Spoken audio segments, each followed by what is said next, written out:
On the map of the Middle East, size doesn't matter, position does. Qatar and Oman are two dots in the sand that can move the waves of oceans. Small, but not insignificant. Quiet, but everywhere. Their strength doesn't lie in numbers, but in subtlety, in diplomacy, in trust, in the ability to be a bridge where others build walls. In a world where power is measured in barrels and weapons, they chose a different language, the language of stability. Qatar speaks through gas. Oman speaks through silence. One earns on energy, the other on trust. One buys the future, the other tends the past. And though they differ in everything, from lifestyle to architecture, they share one thing: survival in the shadow of giants. While Saudi Arabia builds its Vision 2030 and Dubai sells itself as the future of the world, Qatar and Oman do something far less spectacular. They talk, they negotiate, they listen, and that is precisely their advantage, because in the Middle East, the winner is not the one who shouts the loudest, but the one who knows when to be silent. In Riyadh, you can hear reforms. In Abu Dhabi, the skyscrapers glitter. But in Muscat and Doha, you still feel something those places are missing: calm. A calm that is not passivity, but strategy. Oman is like an older desert sage, composed, measured, wary of the world around it. Qatar resembles a young strategist, ambitious, wealthy, confident. One represents wisdom, the other, energy. But both know their fate doesn't depend on oil, but on relationships. Oman doesn't invest in publicity, but in trust. Qatar doesn't build walls, it builds windows. One trades in calm, the other in influence. In a world breaking into factions, blocs, and alliances, both countries preserve something rare: the right to talk to everyone. When others choose sides, they choose balance. Qatar can invite enemies to the same table, and Oman knows how to make sure no one leaves offended. That's an art no diplomatic academy can teach. It's intuition born of history, of the desert, of the experience of surviving in the shadow of powers. Because a small state in the Middle East has no luxury of big mistakes. It has only two choices: cling to a giant or learn to be indispensable. Qatar and Oman chose the second path. Qatar built its indispensability on gas. Oman on trust. One supplies energy, the other supplies calm. And both know that in a chaotic world, those two goods are the most valuable. In the desert, you can live without gold, but not without water. In politics, you can survive without military might, but not without credibility. Oman is that water, quiet, clear, essential. For the Americans, it is a bridge to Iran. For Iran, a safety valve. For Saudi Arabia, the elder who reminds them that real strength doesn't need a show. Qatar is its complete opposite. Where Oman offers silence, Qatar offers lights. Instead of a cult of tradition, futuristic ambition. Instead of modesty, a stadium worth billions. But under all of that lies the same DNA, the awareness that you must be needed. While others build armies, Qatar builds relationships. It finances media, universities, investments, hosts world championships. And with each of those projects, it sends a single message to the world: you don't have to like us, you just have to need us. In Oman, time moves more slowly. Muscat has no ambition to be Dubai. The streets are calm, people polite, and business begins with tea, not with a PowerPoint. In this country, even political decisions smell of incense. Thoughtful, balanced, soft in form, hard in substance. Here, diplomacy is not a profession, it's a way of life. Qatar lives in the spotlight. Oman, in the shade of history. One attracts attention, the other attracts trust. And this is exactly why their parallel existence is so fascinating. Two worlds, two characters, two philosophies of survival, and one region where everything depends on who knows how to talk. Looking at the map of the Middle East, you see giants: Saudi Arabia, Iran, Turkey. But it is often these two tiny dots, Qatar and Oman, that decide who talks to whom, who meets, and who disappears from the agenda. They are the ones who, despite appearances, can shift the balance. Because a small country that understands how giants think is more powerful than a giant who doesn't understand how the small think. Oman has something no one else has: the trust of all sides. No one accuses it of betrayal, No one truly suspects it of manipulation. That's a resource you can neither buy nor force. Qatar has something else: courage. It is not afraid to take risks, invest, provoke. And though they are as different as day and night, together they form a duo that helps keep the Middle East in balance. Their story is a reminder that geopolitics is not always a struggle for domination. Sometimes it is the art of survival. Sometimes it is the ability to say no with a smile. Sometimes, silence that means more than 1,000 declarations. In this sense, Qatar and Oman are not the background to great events. They are the stage. On the map of the Middle East, Qatar and Oman look like tiny grains of sand that you could miss among the desert giants. Yet it is precisely these grains that shape the contours of what we now call a strategic region. Their presence is quiet, their impact deep. They don't have Saudi Arabia's scale, Dubai's extravagance, or Iran's military ambitions, and yet they serve as the silent backbone of this part of the world. Qatar and Oman are two states that have mastered the art of balance in a region poised between war and trade. Oman is as old as the spices that scent its bazaars. Its history reaches back to times when sailors from Muscat crossed the Indian Ocean, trading with Africa, India, and Persia. Their ships, with sails like falcon wings, brought to port cargoes of myrrh, frankincense, copper, and pearls. Back then, no one used the word geopolitics. Yet everyone understood that whoever controlled the harbor controlled the future. Water was wealth, and a ship, a gate to the world. Oman built its power not on wars, but on reputation. On trust that was more precious than gold. Today that trust survives in another form. In Muscat, people don't say much, but every word has weight. The Sultanate doesn't seek cameras, headlines, or praise. But when the world burns, it is Oman's number that ambassadors dial when they have no one left to talk to. It is a country known for restraint, diplomacy, and the art of listening. In a world where everyone wants to speak, Oman prefers to hear. And that is where its power lies. In silence, that means something. Qatar is a different story. A country young, rich, and hungry for influence. A country that, within a single generation, moved from desert tents to air-conditioned stadiums. Its strength doesn't come from size, but from the decision to be necessary. Qatar doesn't fight for domination, it fights for relevance. It knows that in the 21st century, you don't have to be the biggest to be crucial. You just need something others can't live without. In its case, that is gas. Gas that flows to Europe, Asia, and Africa. Gas that has become a guarantee of national security. And a tool of influence, subtle as conversation and hard as steel. But Qatar is not just about resources. It is a country that understands the future is information, and information is power. That's why it invests in media, education, infrastructure, sport. It created Al Jazeera, the voice of the region heard worldwide. It hosted the World Cup, not just as a football festival, but as proof that the Arab world can deliver. Against stereotypes, against Western doubts, against the assumed logic of the desert. When Oman whispers, Qatar speaks out. When Oman listens, Qatar broadcasts. When Oman avoids the stage, Qatar builds it. But the two countries share one insight. In a world full of noise, only those who can speak the language of calm will endure. Their models differ, their paths diverge, yet their role in the region is shared. To preserve equilibrium. Oman guards tradition, Qatar, modernity.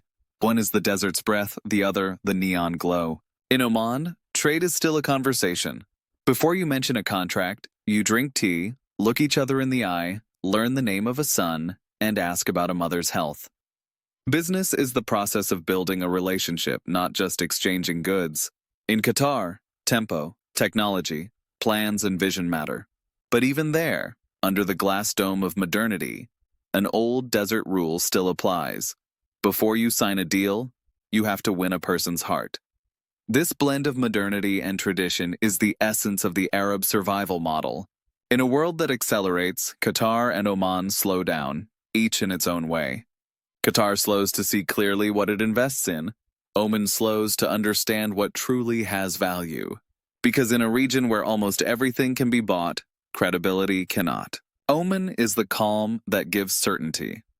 Qatar is the energy that creates opportunity. One survived by knowing when to be silent, the other by daring to speak. And that is where their charm lies, in the balance between silence and ambition, in the space between past and future, in the art of being needed, not dominant. As the world again talks about new spheres of influence, wars, alliances, and global reforms, both countries sit quietly at their own tables. Qatar in its luxury office towers, Oman in its traditional palaces, and both know that in the game of influence what counts is not the size of your army, but the size of your contact list. Great powers change like seasons, but the countries that understand the value of stability endure. So it is with Oman, which for centuries has balanced between Iran, Arabia, and India, and with Qatar, which in a few decades became the center of global attention. Two countries that never aspired to conquest, yet somehow conquered the world's imagination. In a world where everyone wants to have a voice, the real value becomes the ability to remain silent. In a world obsessed with profit, the real value becomes the ability to see what truly matters. Qatar and Oman are not powers in the classic sense. They are teachers of a different kind of power, the power of calm, prudence, and patience. Looking at the map of the Middle East, it's easy to overlook their borders. Yet they are the ones drawing new lines in the minds of those planning the region's future. Qatar with its energy and capital, Oman with its wisdom and diplomacy. Qatar opens doors to modernity. Oman makes sure history doesn't get slammed shut behind them. And perhaps that's exactly why both are needed. Because the region cannot survive without balance between speed and calm. Because the world cannot survive without countries that remind it that progress without humility leads nowhere. Qatar and Oman, two different notes in the same melody. One plays loud, the other quietly, but together they create a harmony missing in a region where everyone wants to be a soloist. Their story is just beginning. And though the world will keep staring at the giants, it may well be these two small points, grains of sand, that make the desert bloom again. Because sometimes the smallest places teach the biggest lessons. And the lesson of Qatar and Oman is simple. If you want to survive in the Middle East, learn to listen before you start to speak. At first glance, Qatar and Oman don't seem to have much in common. One bathes in the luxury of modern skyscrapers, the other in the scent of incense and sand. But beneath that surface, beneath the differences in style, ambition, and pace, lies a shared philosophy. Both states understand that in a world rapidly losing balance, only those who can keep it will survive. And that the true power of the Middle East doesn't come from oil, but from how you use it. Qatar is like a flash on the desert, rich, bold, aware of its uniqueness. Built on gas, but resting on vision. Within a few decades, it traveled a road that others needed centuries to complete. As late as the mid-20th century, it was a poor land of fishermen and pearl traders. And today? Today, it controls some of the largest natural gas reserves in the world. Its LNG flows to Japan, China, France, Germany, Italy. In every contract, in every shipment, there's more than money. There is influence. Every cargo of gas is a silent diplomatic conversation. Every tanker is a letter sent without words. While other states invested in weapons, Qatar invested in relationships. Instead of armies, alliances.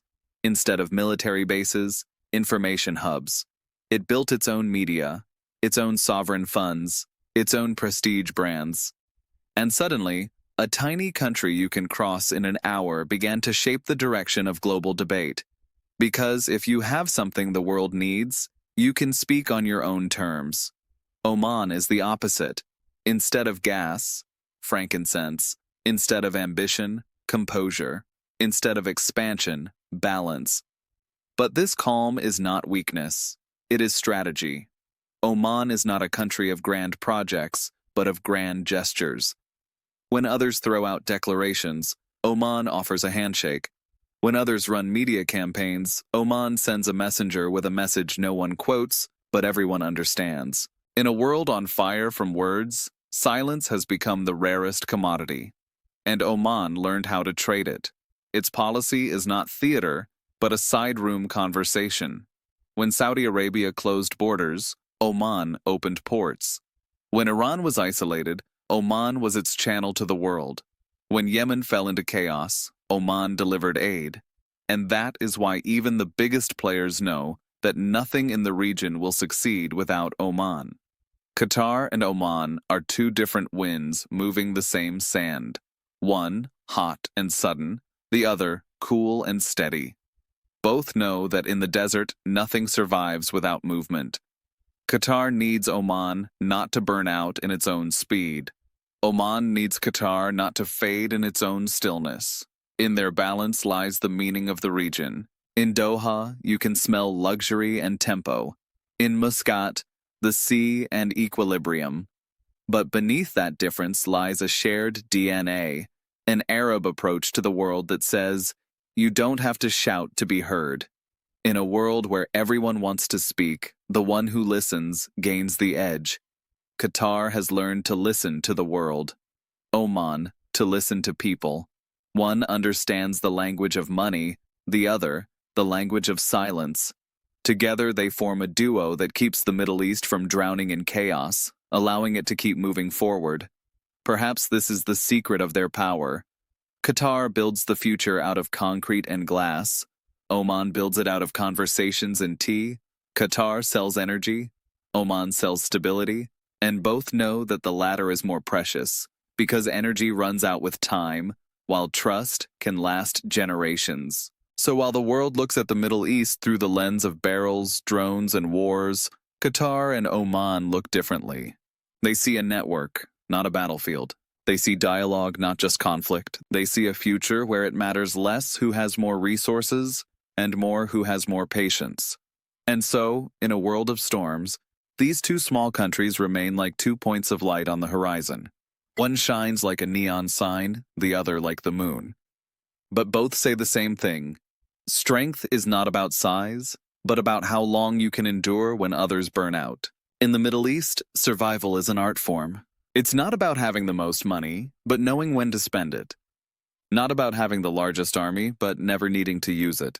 In a region where any day can change history, survival demands intuition as much as strength.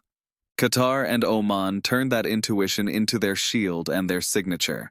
Small states in a world of giants that know they can't win by dominance, so they win by wisdom. For centuries, Oman has understood that its greatest asset is neither oil, nor gold, nor the sea, but reputation. Its strength is not resources, but credibility. In a region where betrayal is often a currency, Oman is a place where you can still trust. It is a country that never tried to be anything other than itself. It doesn't promise the impossible, doesn't make empty declarations. Its politics are like its landscape, calm, balanced, unpredictable, only to those who don't know the desert. Because the desert is wise. It never reveals its secrets to the first passerby. When others play on emotion, Oman plays on time. It waits for the dust to settle. It knows history rewards the patient. In a world in love with speed, it chose the rhythm of the sea. Muscat is a city that breathes serenity. There are no massive towers, no neon, no blinding lights.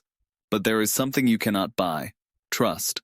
Ambassadors come here when they have nowhere else to go.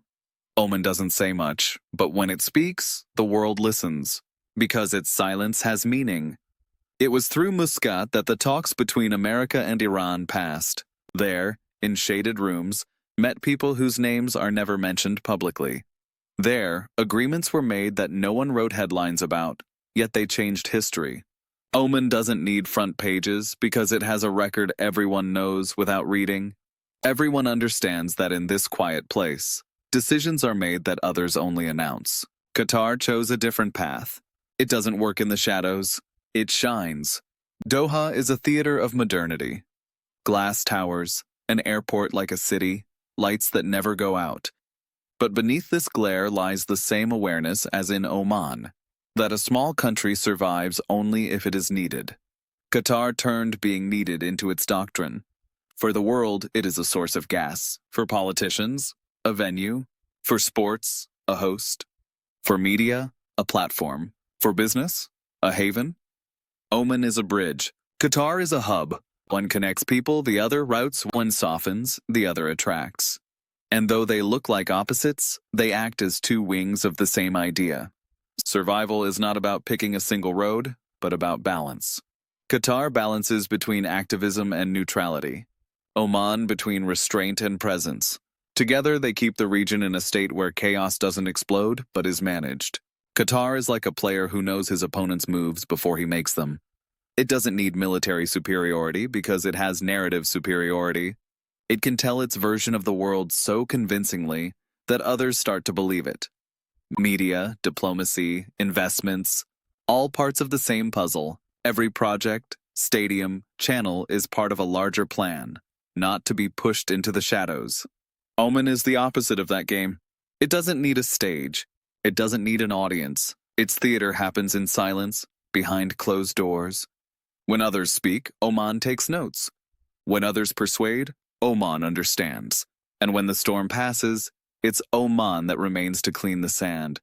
Where others want to be first, Oman prefers to be last, but lasting. In a region where alliances are as fragile as glass, Qatar and Oman prove that loyalty doesn't have to mean submission.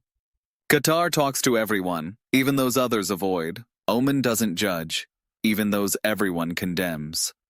Both know that diplomacy is not about morality. It's the art of conversation in a world that has forgotten how to listen.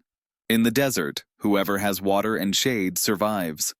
In politics, it's whoever has information and patience. Qatar has information. Oman has patience. Qatar anticipates. Oman outlasts. One collects data. The other, experience. One works to the rhythm of the day, the other, to the rhythm of history. And that's why, even though they are small, they manage to survive among the mighty. When Saudi Arabia and Iran fought for influence, Qatar traded with one and spoke to the other. When the Emirates tried to dictate terms, Oman quietly observed. In a world where every decision is a weapon, these two states learn to fight without blows. Because in the Middle East, the greatest victory is simply still being there. Their survival is a lesson for the world. You don't need an army to matter. You don't need oil to have influence. You just need enough patience to outlast those who don't have any. And in that, Qatar and Oman are masters. They don't shout. They don't threaten. They don't blind with excess. They simply endure. And in a world that constantly changes, endurance is the greatest skill of all. In this part of the world, everything is fluid. Sand, loyalties, borders. But some things endure. The calm of Oman endures. The energy of Qatar endures. The trust they have both earned endures, by different paths, with the same goal. And perhaps that's why, when dust settles and war echoes fade, it is they who remain visible. Not through force, but through presence. In the desert, it's easy to die. Easier still, to be forgotten. Qatar and Oman found a way to avoid both fates. One did it through speed, the other through calm. One through noise, the other through silence. That difference is exactly why both are needed. Because the world needs balance, and the Middle East needs people who know how to keep it. Because survival is not about winning, it's about lasting longer than everyone else. And in that sense, Qatar and Oman have already won.